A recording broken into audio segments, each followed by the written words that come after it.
Oh, hi. Didn't see you there. Another year, another season of The Flash.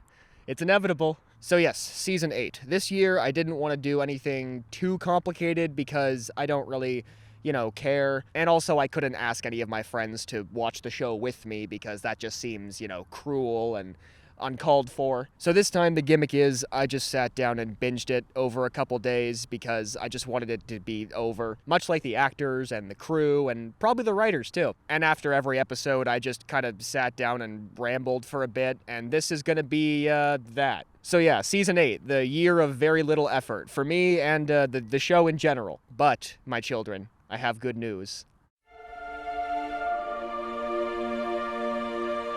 That's right. I only have to do this one more time, and then I am finally free forever. It seems like only yesterday I was watching Arrow and they announced this spin-off, and I was so excited. Oh my god, a whole show about The Flash. That can never go wrong.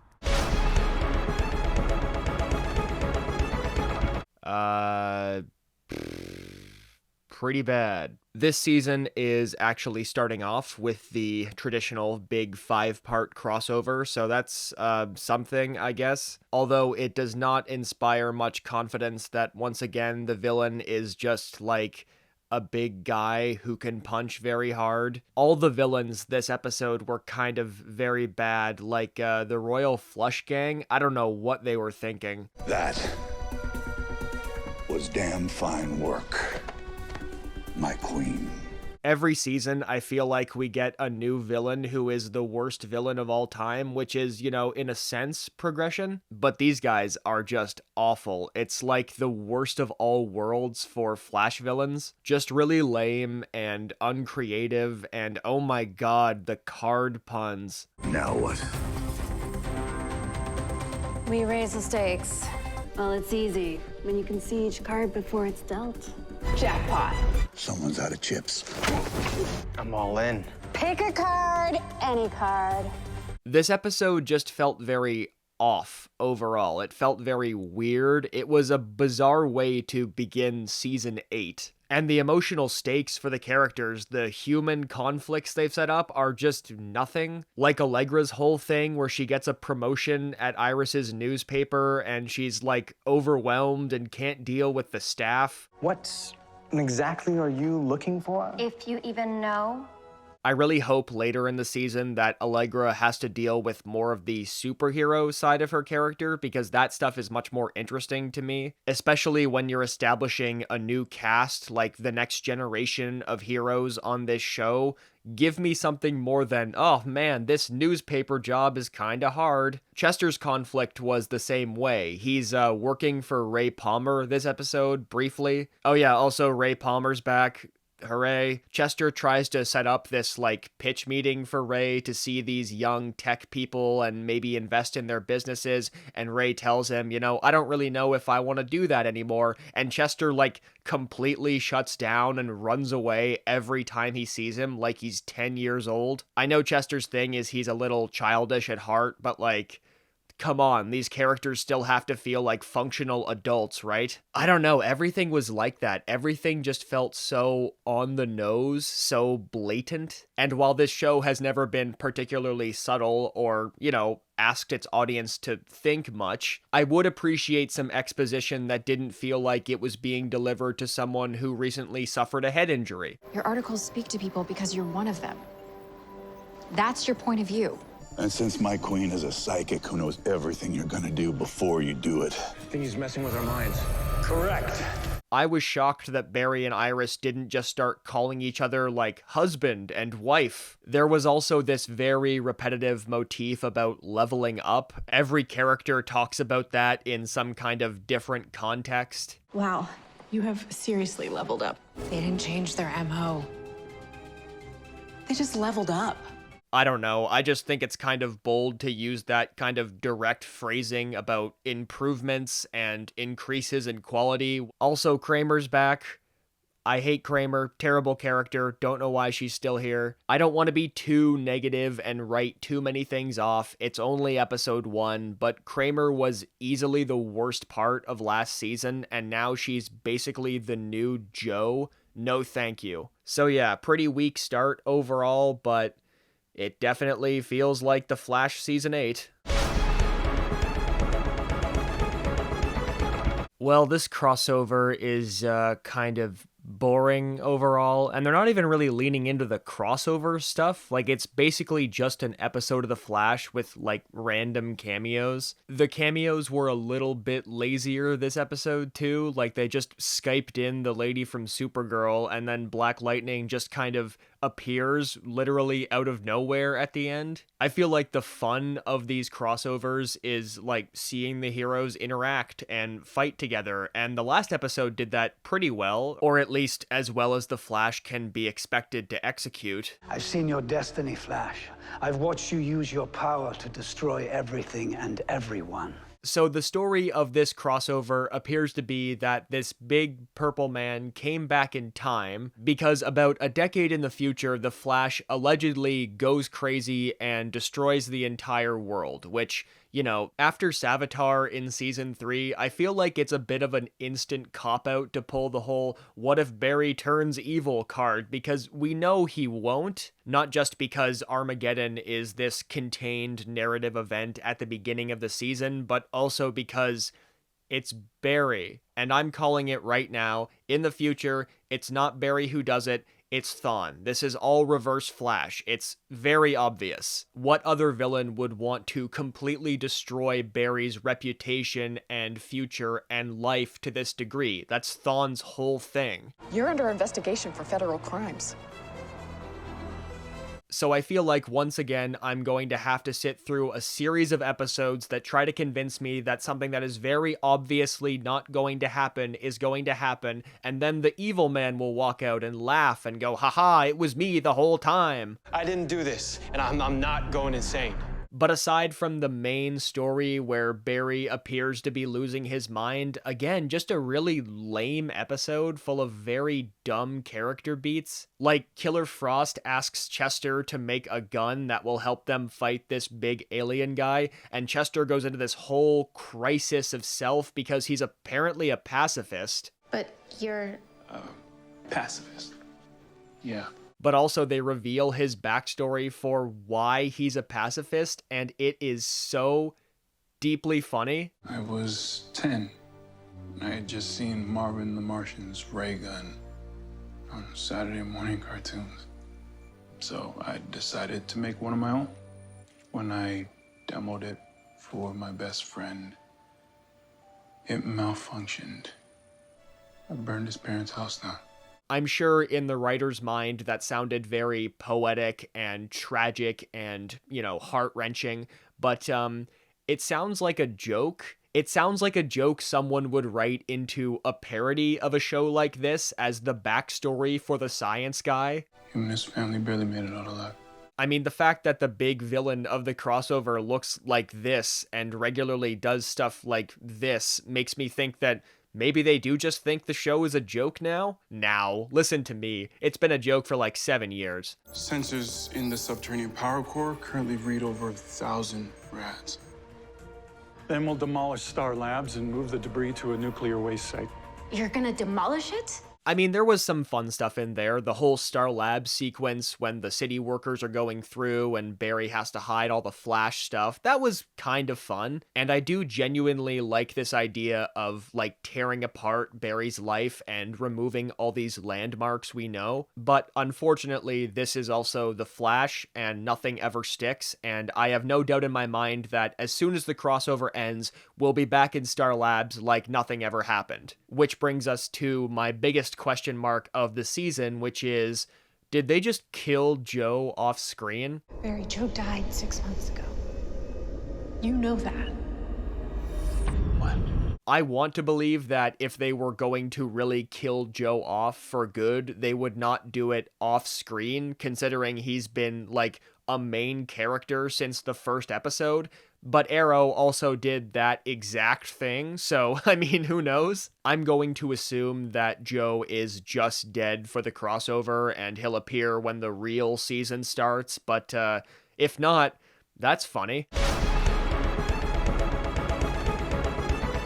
I really don't know where this crossover is going. I mean, I do, towards what will surely be a sudden and grievous disappointment. But in a narrative sense, I'm just not really sure, like, what the point of this is. It really just feels like leftover scraps of other stories they've already done. You know, giant cosmic threat, Barry might be evil, the entire world will be destroyed, Barry's life is just crumbling inwards. But doing the big Armageddon storyline at the beginning of the season just makes me wonder how they're gonna top it in terms of stakes later on. And maybe they won't. Maybe this season will end up being a little smaller, a little more character-based, a little more grounded. And I would be all for that if the last few episodes hadn't reminded me all too well how characters are treated on this show. Cecile, Dad could be alive. No, it's impossible. Is it?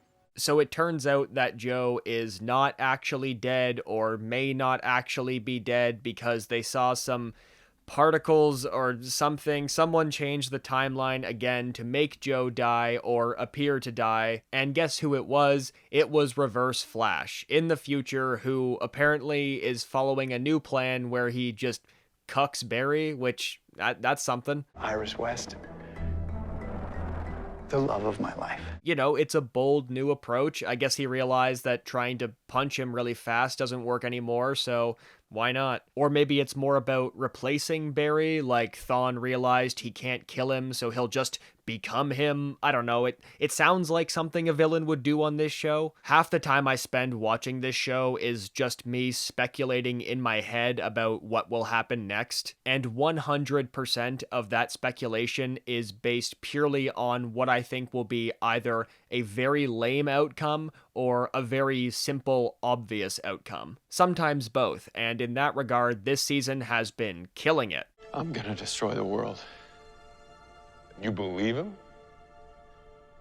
So Barry's little internal arc this episode was learning not to be afraid for the 1 millionth time. Black Lightning showing up was kind of fun, I guess. It doesn't do anything for me because I've never seen an episode of that show. Anyway, this was all pretty standard mid-crossover stuff. We get some answers, but nothing too concrete. That's how these crossovers generally work, you know? Part 1 is the setup, Part 2 doubles down, Part 3 reveals the real answers, but not really. Part 4 is the giant exposition dump, and Part 5 is the big final battle, and then the show just returns to normal. And I am very excited for that return to normalcy, because I don't want to see this stupid Despero guy ever again. I was forced to see the people I love suffer and die under the fist of a despot.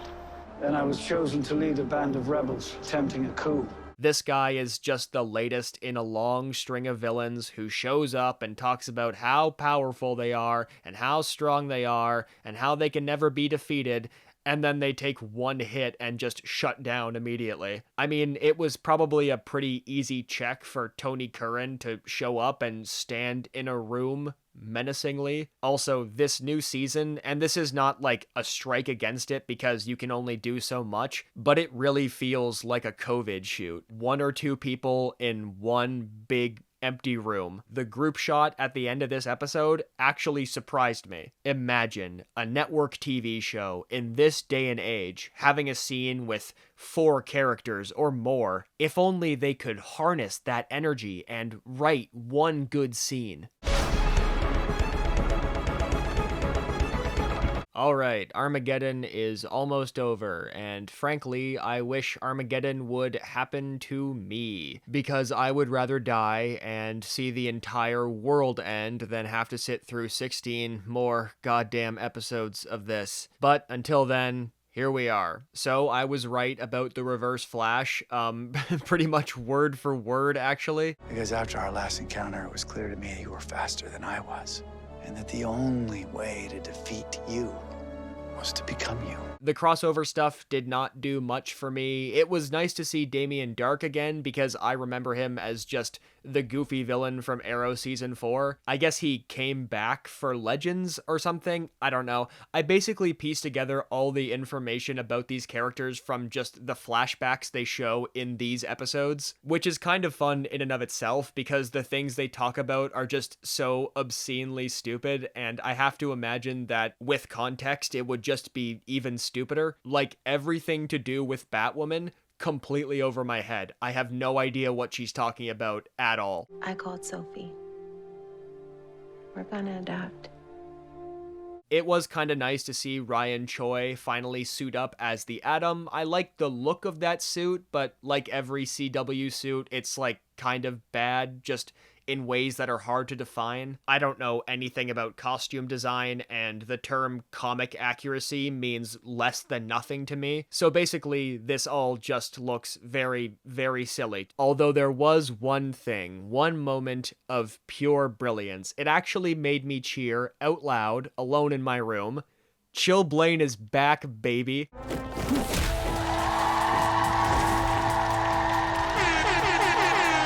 It's hard to describe how Chill Blaine makes me feel, and I could go on about him for literally hours, but just so good to see him again. Thank God he's back. I was also overjoyed to see him and Frost actually hook up, even if it was an alternate timeline. Speaking of which, all of the emotional conflicts in this episode, especially with Allegra and Chester, felt very weird. It felt like they were paying off a relationship that has been building for years and years, but it feels weird to have Chester and Allegra be making this emotional breakthrough about a relationship we have never seen. When did this happen? So I assume that was just put in there to establish that Chester and Allegra will be a thing sometime this season. Once again, in a Flash episode, everything comes down to the power of love and how much these characters love each other and how important love is and how much we all love this show, right? I love you, Iris. Enough. You know, 8 seasons deep, I'm almost impressed that they can't think of any other resolution than having someone say, I love you. So I was assuming that this crossover would end with an enormous anticlimax, and I was correct. So the episode opens with the timeline restored, and Joe is back and surprisingly still not a cop. That was a development from last season that I was 100% sure they would walk back, but they haven't, at least not yet. I'm here now, and I'm not going anywhere. So then Thawne shows up and asks Barry to save him because since the timeline has been reset, he's going to be eliminated from existence soon. So for some reason, the big debate this episode is whether or not they should just let the Reverse Flash die, because as we all know, as the show has said hundreds of thousands of times, heroes don't let people die. Unless, of course, a big seasonal villain dies. Then that's fine. And of course, they do this whole song and dance about how if Thawne dies this time, it's the last time, he's never coming back. So if he dies this time,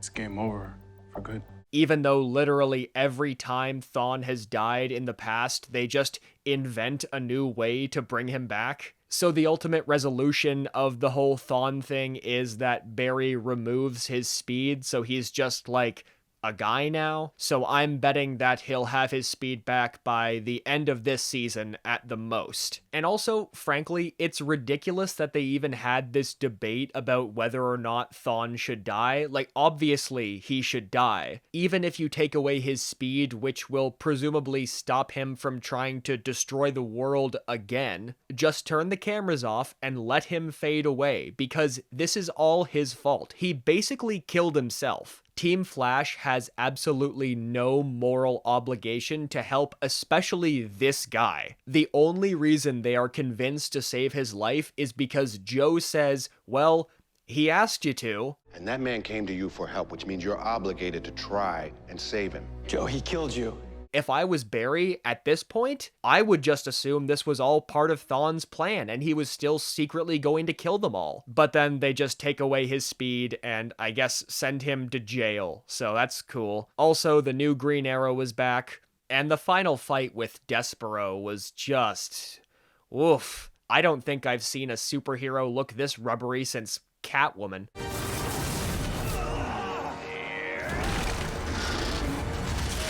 And they tried to work in some kind of twist about how Despero wasn't actually a hero or any kind of savior. He was actually a secret dick or something. You weren't the heroic rebel leader.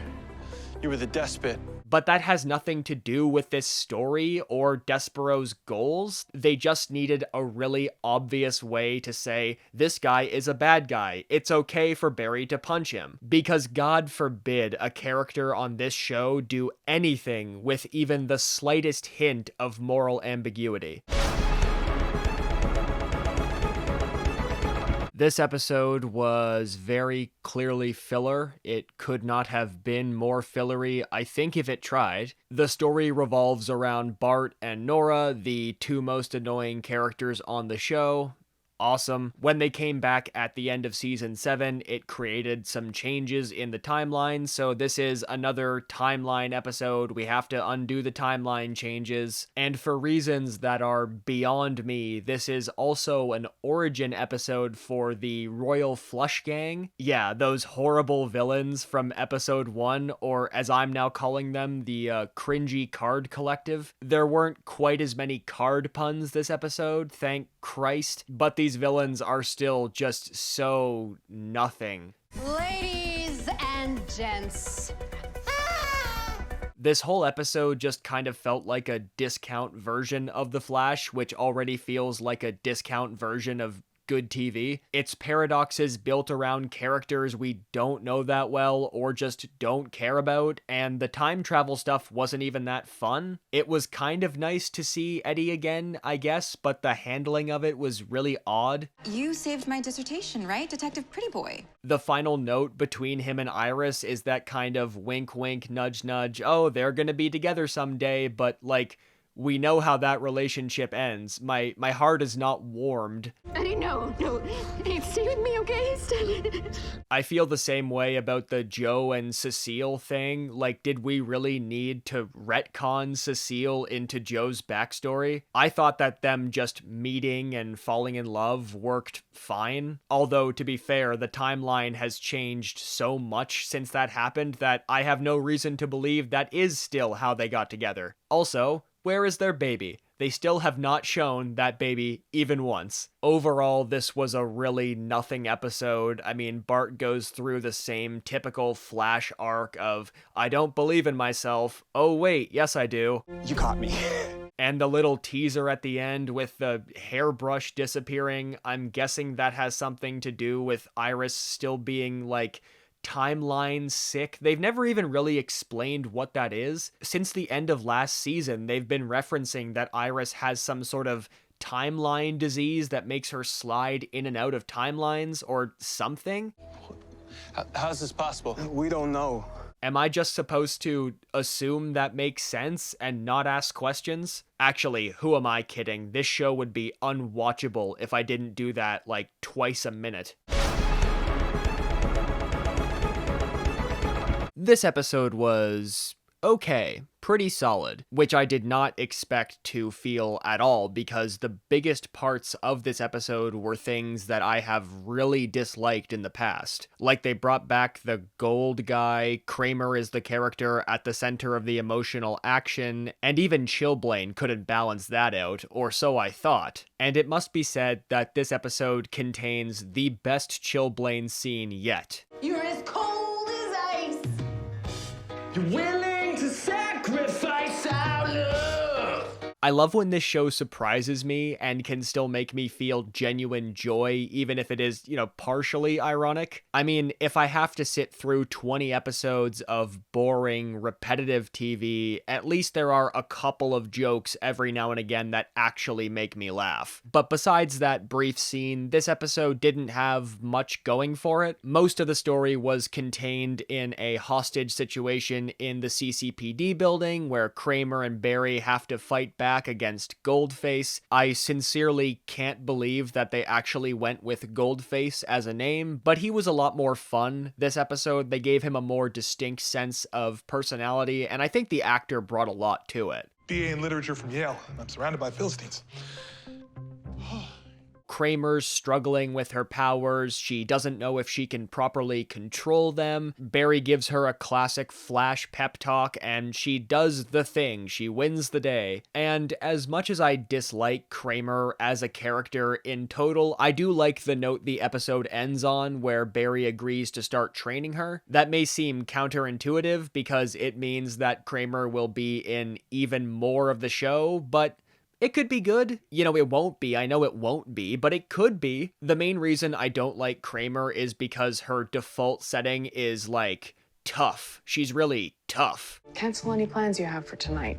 We've got a lot of legwork to do. In every situation we've seen her in, except for her god-awful backstory last season, she's just been consistently tough, and that's it. So it was nice to get a little vulnerability, a little evolution. I wouldn't say I'm, like, intrigued about where it's going to go, but it's something. Besides that stuff, the episode only really offered more nothing. Caitlin's worried about her relationship. Oh, Chester and Allegra can't make it work. Oh. Fancy date night. Sounds expensive. Yeah, right? Iris is still sliding through different timelines in this vague way, and I know they're building to something, but, like, come on. This is the second episode in a row that had absolutely nothing to do with Iris, where the episode ends being like, whoa, what's up with Iris? Since when do you know how to make a Doro wet? Did you spend a year in Ethiopia that I don't know about, or? Why can't Iris just have a storyline connected to Barry? Is that so hard?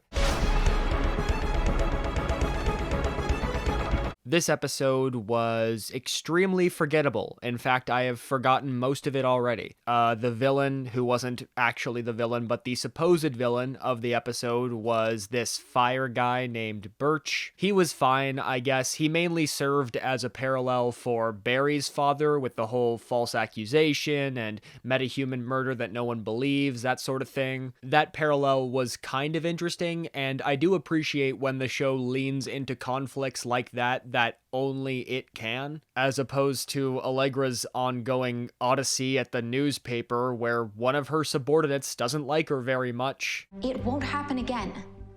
But I am still your supervisor. I'm gonna destroy you.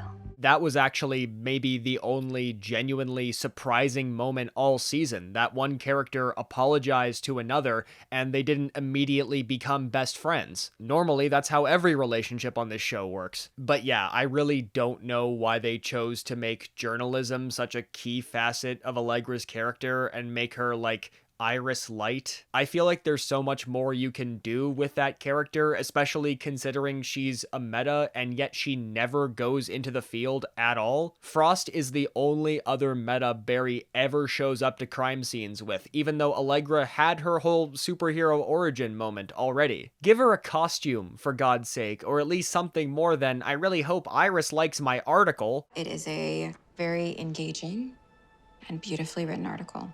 I think it's going to open a lot of eyes. I was hoping that since they cycled out Cisco and Wells, we would have room for more development with these new characters, but they just kind of stand around. If you need someone to sit in the base and look impressed, that's Chester's job. You know, that's his role. He's the tech guy, the guy in the chair. He's a pacifist. Anyway, this was all pretty much filler. The only real setup was what I am presuming will be the next main villain of the season, this fire meta. I guess fire is a new thing to do, at least aesthetically, but hopefully this one has some actual character. Remember when seasonal villains had, you know, personality traits?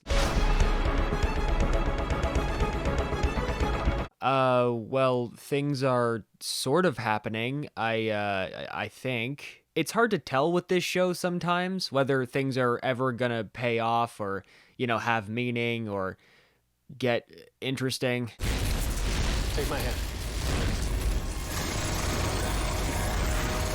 So the villain appears to be this entity made of living flames, this sort of cold fusion black fire monster who feeds on grief. Like all of its victims were experiencing grief, and it was feeding on Chester's grief and fear about his father. It even appears as his father, so the flames can also shapeshift. Chester, we belong together.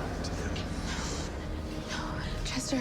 I don't know. It feels like there's already a bit too much going on with this quote-unquote character, and I'm sure there will be more revealed later on. It's getting harder to think about concrete points to make about this season. I mean, half because I'm really binging it, but also because it's all blurring together into this big mush. Half the episodes have nothing going on or are just repeating conflicts from past episodes, and the other half is slight variations on the same formula they've been using every episode for 8 seasons. I mean, for God's sake, this was the second episode in a row involving a main character mourning the loss of their father. Flash, you gotta help me, please. I didn't do anything.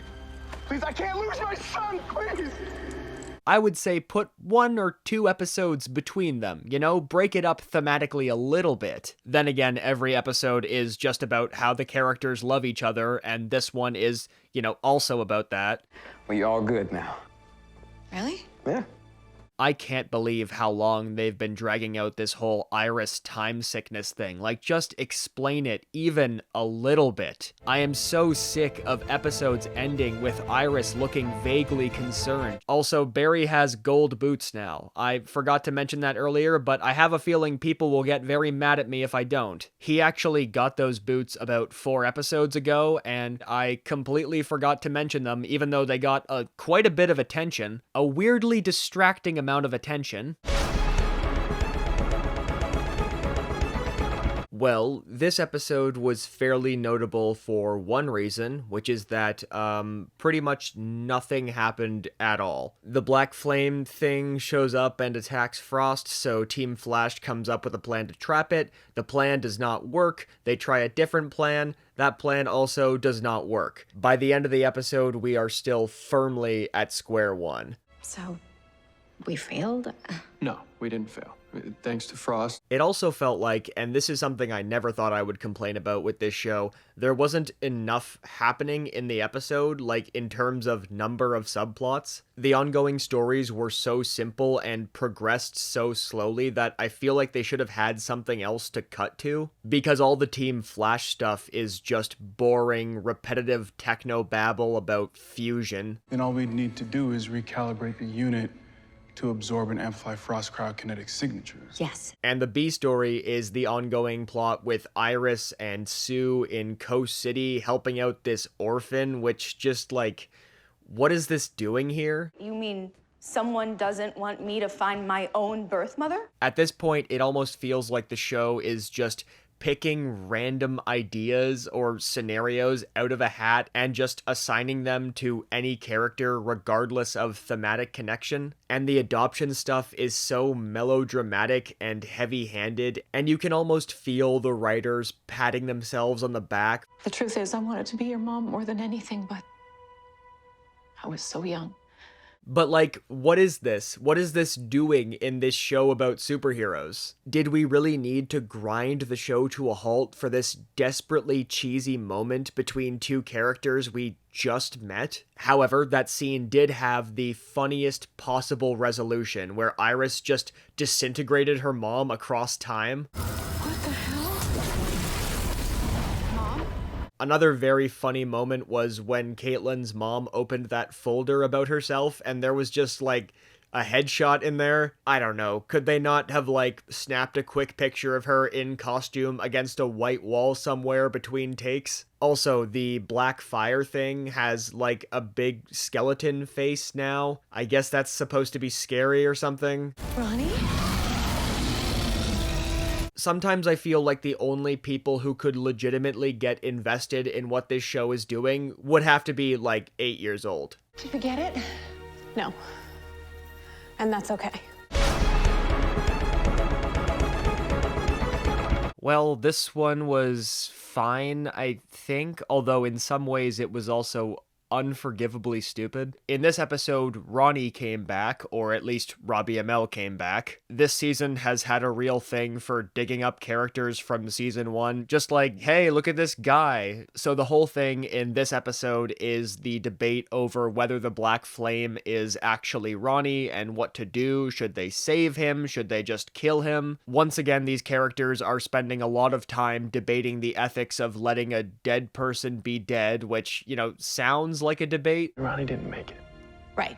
But matter cannot be created or destroyed, only changed. Caitlin, given that she was married to Ronnie, obviously wants to save him. Barry wants to let him die. And in the end, they choose to trust this malevolent metahuman force who's been killing people for basically no reason. Even though literally every single time an evil person or entity appears to Team Flash and presents itself as a friend, they have also believed it and then have also had to stop it from destroying the world. When will they catch on? And then the Black Flame turns out to obviously not be Ronnie, and it turns into a big Mortal Kombat villain. Looks very dumb. I mean, villains looking dumb this season is kind of par for the course, but still. For your safety, I think we should stop seeing each other. Just until I get Ronnie back. Aside from that whole story, where a lot of the runtime was being padded out by these very superfluous feeling flashbacks, not a whole lot happened. Chester and Allegra had this little argument about whether or not Chester should be sharing top secret experimental tech on his live stream. Someone could actually build it on their own. Yeah, that's the point.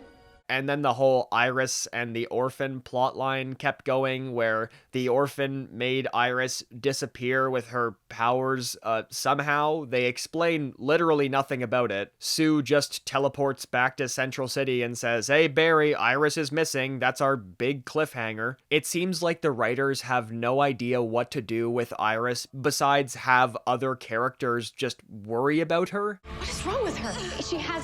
It's a condition, okay? It's really hard to explain. It doesn't matter, because in a few episodes, this will all be resolved, everything will go back to normal, and then we'll start again with a new CGI thing. And then this season will end, and I'll finally be free.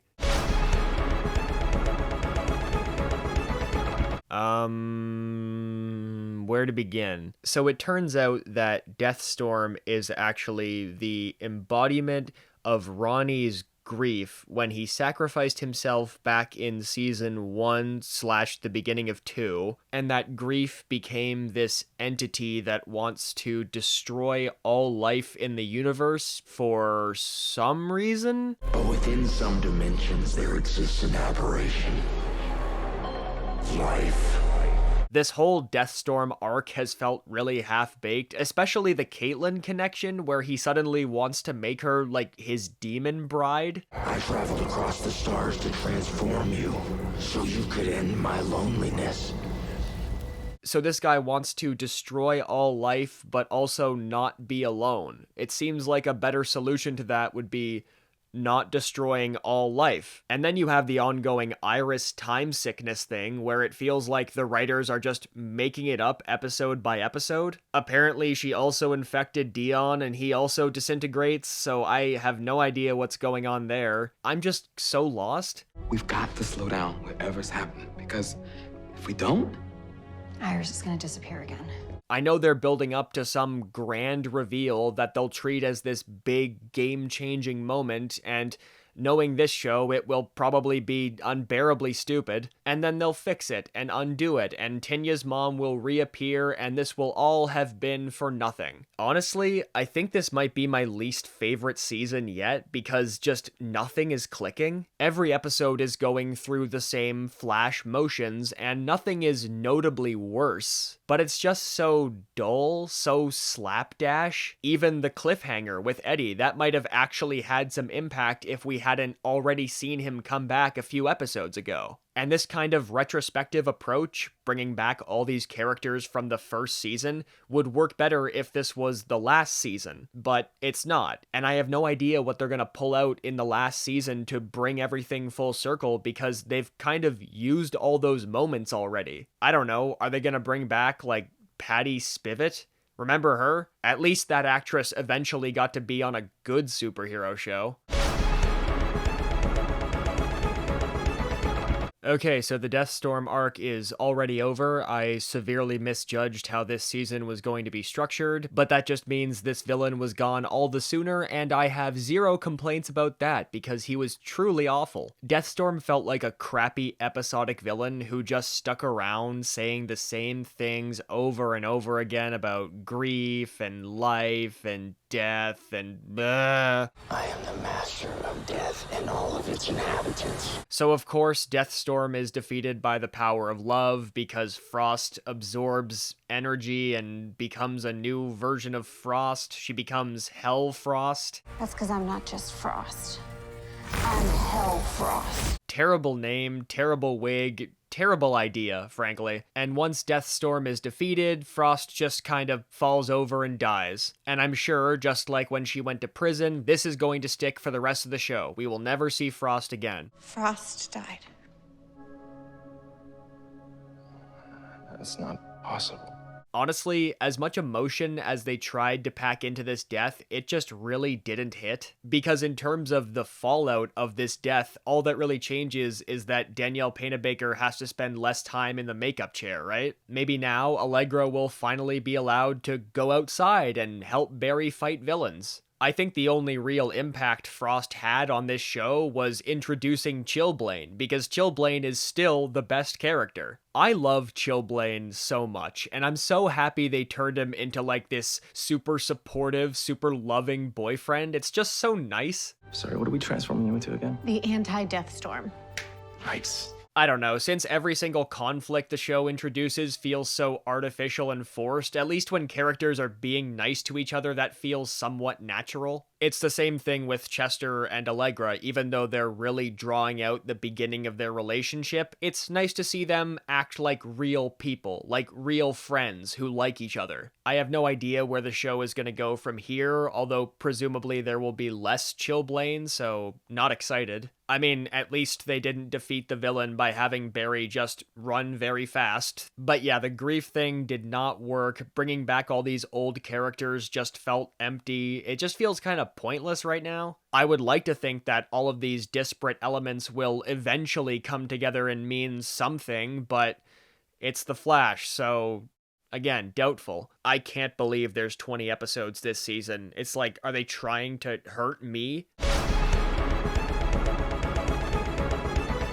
Okay, this was brutal filler, even for this show. So after going through all of these episodes about grief and loss and love, we now have a whole other episode about the entire cast mourning Frost. And I get it. She was their friend. She was on the team for years. They need to find a way past it. I understand the idea. And even the execution of it isn't horrible, even though it just comes down to another speech by Joe. And we all have to find our own ways to honor her.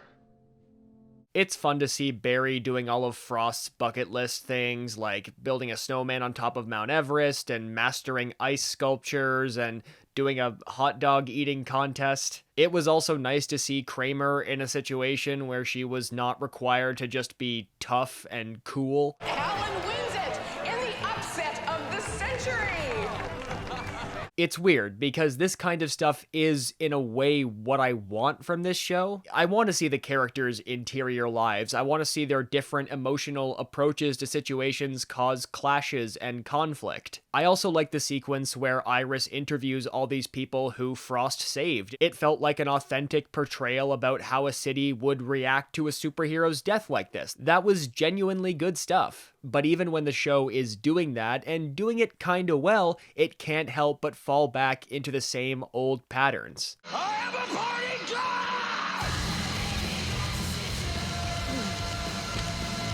The portrayals of grief are so on the nose and cliched and solved by one conversation in every instance, so the characters just feel like cartoons. Because after this whole journey about confronting grief and making peace with Frost's death, Caitlin just decides to mad science her back to life.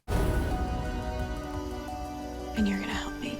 I don't know, I think it would be nicer if Caitlin were able to just let it go and move on. So much of this season so far has been about Caitlin's past, and taking Frost away severely cuts her off from it, so maybe we should see what she can be without that. And if you're pulling out so many cameos this season, bring back Cisco for this one. I don't know, this episode was just kind of nothing. It was just kind of there. It very much feels like the writers just had 20 slots to fill this season, and making one entirely about reacting to Frost's death was an easy way to check one off. And then the episode ends on the same cliffhanger they've been using for like 5 episodes this season, where Iris's time sickness is still going on. It's really good to have you back from Coast City.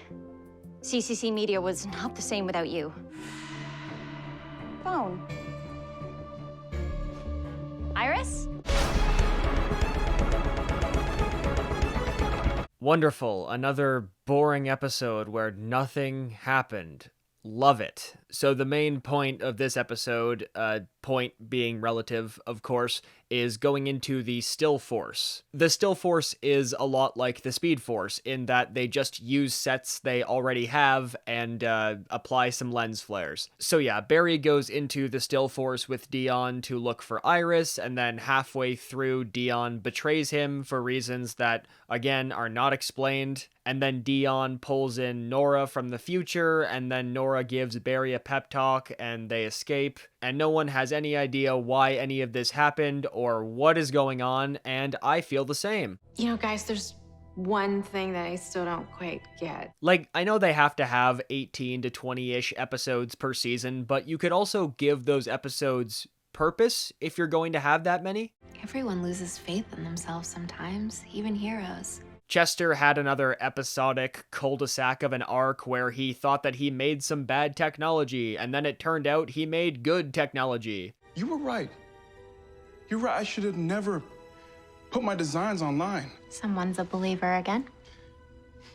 Thanks to you. And the big twist is someone broke into his computer and stole his files, so maybe that'll go somewhere, but I highly doubt it. And then you have the whole Chillblaine and Caitlin thing, which could not even be called an arc. That was just bookends. Chillblaine brings up a very valid point about resurrecting Frost. Caitlin, have you forgotten that you literally just tried to resurrect your dead husband?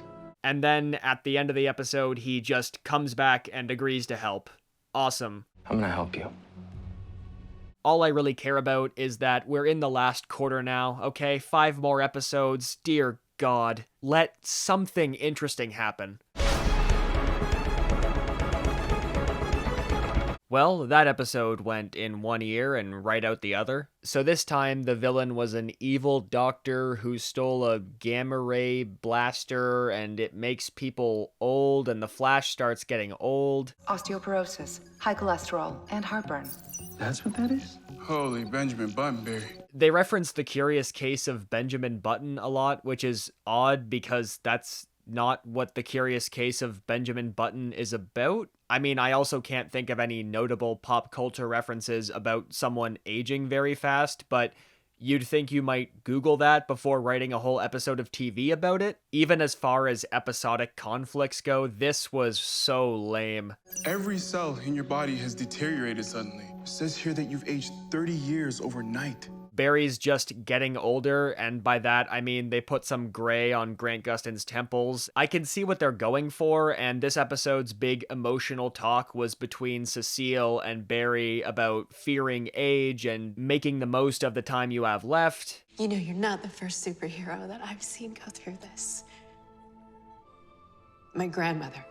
And that's a nice idea, but the thematic connection to the larger idea of time this season feels very tenuous here. Iris is also nowhere to be seen still. I'm not sure why she seems to disappear at the end of every season now.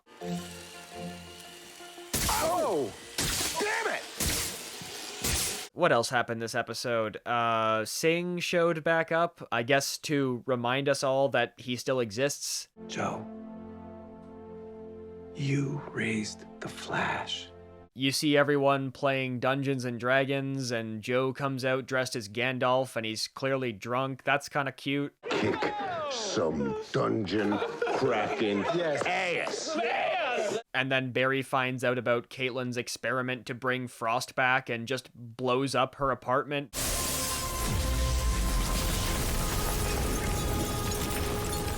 Presumably destroying millions of dollars in equipment to make a point. Sorry. What else happened?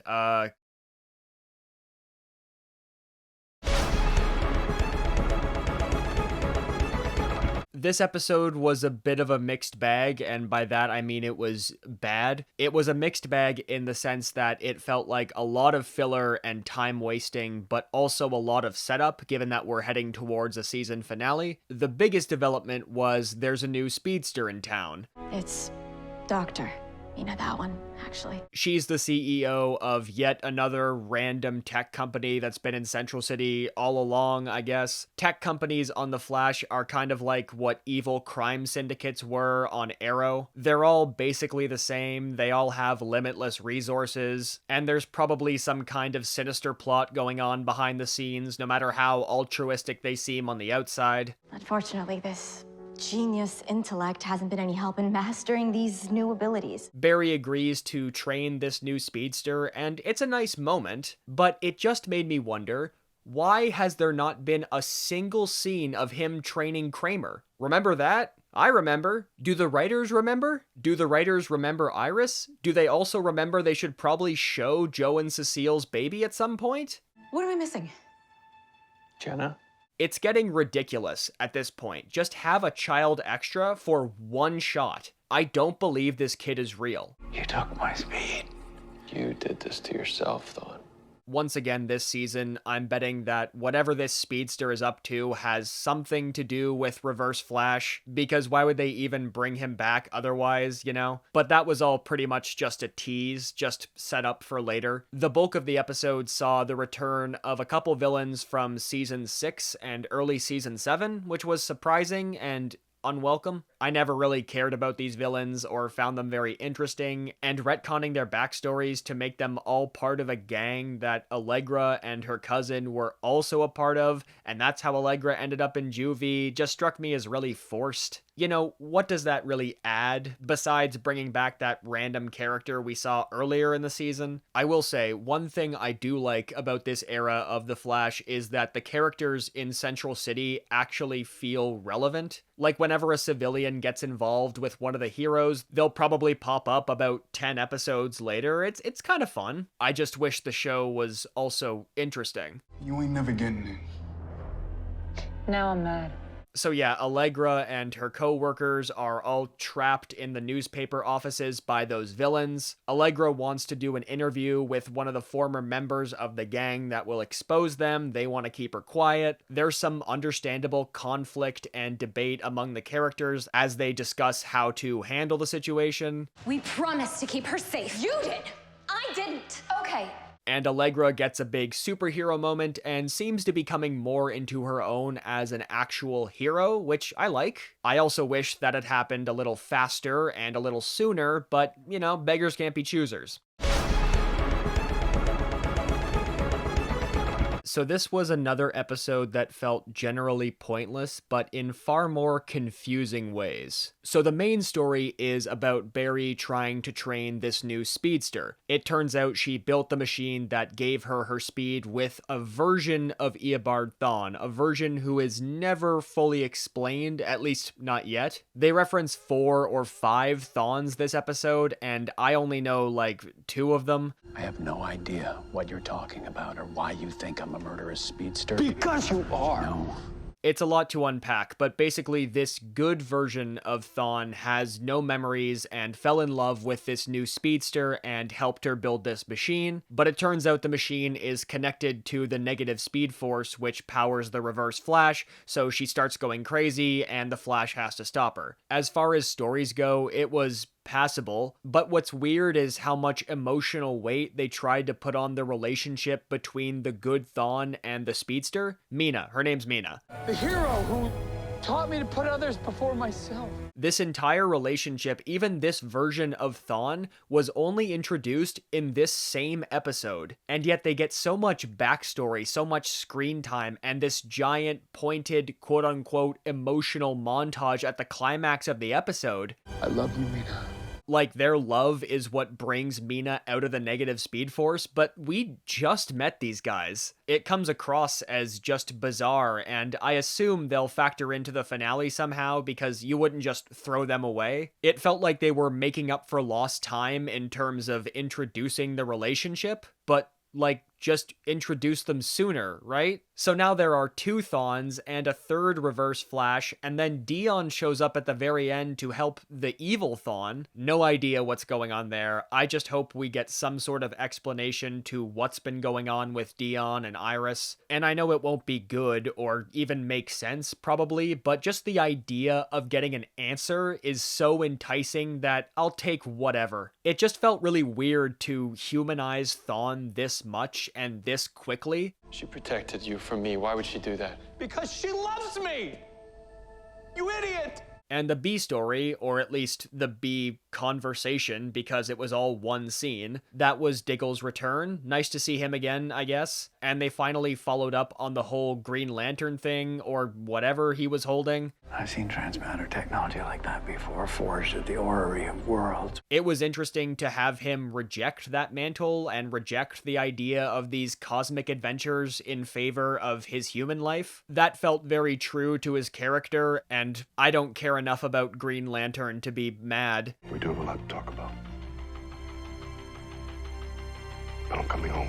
Also, Cecile finally got to use her powers for more than looking vaguely concerned or grabbing her temples and going, ah! That was nice. If we're seeing powers get upgraded, I'm glad to see Cecile take on a more active hero role. I'm down for that. So yeah, like the last episode, just a lot of setup. And we are about to roll into another 2-part finale, and if the past season was any indication, we won't get anything even approaching a real answer until part 2. So I am going to start drinking now. I am not 100% sure what's going on, and I would blame like half of that on the whiskey. So things did start to pay off in a sense. I think there are still a few more blanks that need to be filled, but most things are now clearer. Don't look so negative. So Iris's time sickness was created by the negative forces, basically the negative versions of the speed, strength, and still, etc. forces. You know, it's the same actors, but they're evil, so they have black eyes, and that's it. So these forces want to take over the world and get rid of the positive forces because, you know, they're evil, duh. And to do that, they infected Iris with negative tachyons because they knew that she would infect the positive versions of the forces and get them out of commission. We're tired of taking the back seat to those sorry-ass opposites. And Dion killed the other version of Thawne because he wasn't the true avatar of the negative Speed Force, which has not been defined yet. I mean, Barry is the avatar of the regular Speed Force, so through context clues, I know what it means. I'm not fully clear on how it works, and frankly, to expect logic from the Speed Force in any regard at this point in the show would be silly. I mean, there were some genuinely surprising moments, at least. Like at the end when Dion tricked Barry into killing Iris. That was actually kind of a shock.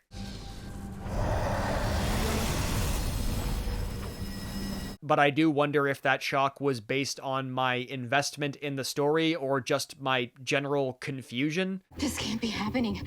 Time is changing. Whatever's happening in the past is connected to her time sickness. I still don't really understand how this whole sacrifice plan works, and I feel like they'll explain it next episode.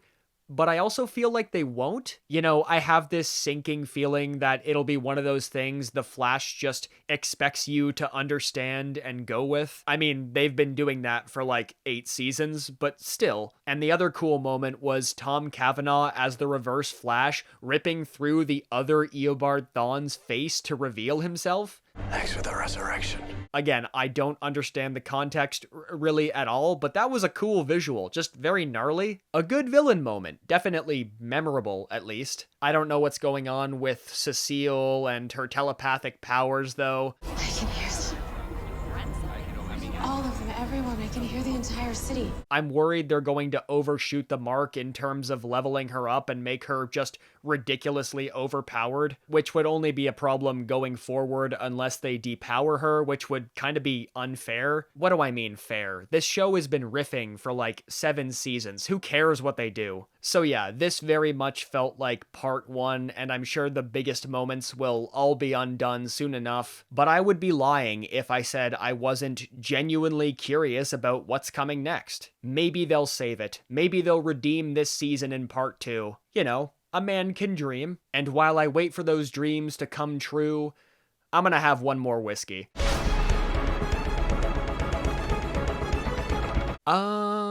That was not terrible. It wasn't good either. It was kind of right in the middle, very neutral. I mean, that's kind of the season in general, you know? Not quite good, not quite bad, not quite anything. The negative forces brought me back.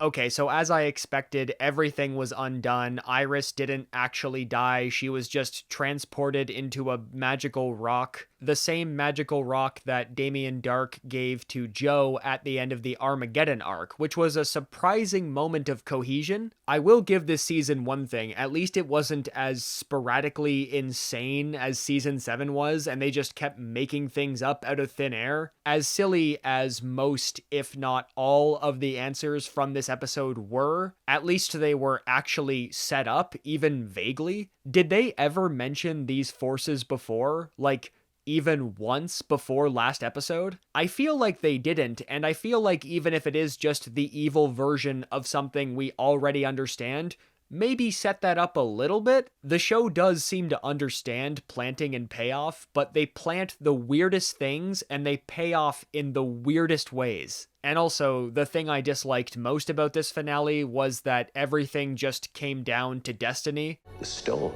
spared you. It senses that you still have something important to do. Iris survived because she's destined to. Cecile got all this power because she was destined to. Reverse Flash became his ultimate evil form because he was destined to. Barry was able to defeat him because he was destined to. I don't know, destiny just feels like a real narrative cop-out when you can make up literally any sci-fi or fantasy concept you want. What are you doing to him? Helping him reach his full potential. So basically, the negative forces brought Thawne back to life so they could use him to channel all negative forces, and he gets a ridiculous costume. Seriously, what is this? And after yet another fight where Barry and Thawne chase each other around and punch each other a lot, Barry decides to stop fighting and Thawne absorbs more power because he's evil and he wants all the power, and he explodes. So Thawne is allegedly now dead forever, permanently beaten. He's gone. He is done. Gideon says there's no Thawne anywhere in the timeline. Then it's really over. And I don't buy that for one single second. They're never gonna let him go. And you think in season 9 they won't think of some new way to bring him back? Jesus Christ, season 9. It's almost been a decade of this. We're equals now, Thawne. Equals. Never. I don't think I need to break down what happens. You know what happens. Barry beats the bad guy. Everything goes back to normal. And every new thing, every little hook they try to throw out just made me kind of shrug. Oh, the orphan girl gets reunited with her mom. Okay. Ooh, Cecile has telekinesis. Sure. Ooh, there might be another Caitlin. Who cares? Who the hell are you? A friend. I think. And after 8 years, after finally vanquishing his greatest foe, Barry tells us, yeah, there'll probably be another Reverse Flash. Barry, you know the negative Speed Force will need to find a new avatar. I know. We'll be ready for them. So, I ask you, why should I care that Thawne was defeated if there's just gonna be another one. And I have no doubt in my mind that whenever this new Reverse Flash shows up, it'll be some kind of Thawne. Just like I know that in the final episode of this show, Barry is going to turn into the lightning bolt that strikes him in the pilot. I'm not stupid, these things are going to happen. And on that note, I think we should all get back to our lives. So yeah, season as a whole, I've warmed on it a bit. I just don't really see the point in wasting any energy being angry at this show. I'm gonna keep watching. At this point, after 8 seasons, I'm just looking for diamonds in the rough. You know, I'll take anything of mild interest. And this season may not have offered a lot in that regard, but there was some stuff. Sure, it was boring and repetitive and melodramatic, but what season of this show hasn't been, right? So I'm just gonna stay optimistic and pray that when this show is finally put down like the old sick dog that it truly is, the ending will be about as good as Arrow's was, because that is enough. This season was also enough. It functioned. It was passable on a good day. And now it's over. And no matter how many cliffhangers they throw at me, I feel free. So there, that was season 8. I hope you enjoyed the video, and I'll see you next year, you dorks.